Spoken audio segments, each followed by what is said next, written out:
The ExoMars missions began in 2016 with the successful launch and deployment of the Trace Gas Orbiter.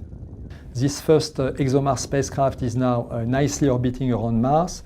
It's fulfilling very well its scientific mission, and it has proven as well its capability to relay data from Mars assets to the Earth, and we use for that the American rovers.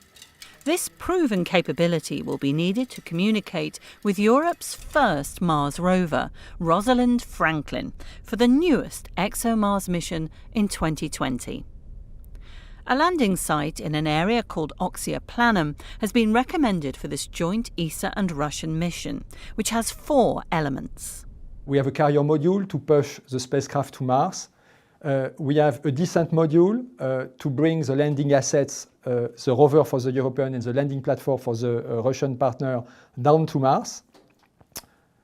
And we have the rover, which is the main interest of the Europeans into the mission. This rover carries 9 payload instruments that will fulfill basically the main mission to discover traces of life on the planet. The rover, which was built at Airbus UK, is now undergoing final tests in Toulouse, France.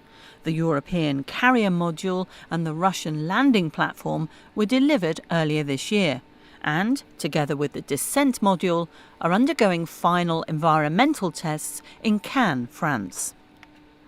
But there are challenges ahead for the descent module. In 2016, the ExoMars entry, descent and lander demonstrator module crashed. This was due to a problem with the onboard computer, ending the descent sequence prematurely.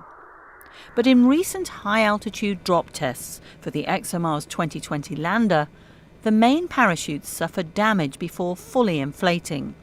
This will require further crucial tests between January and March 2020.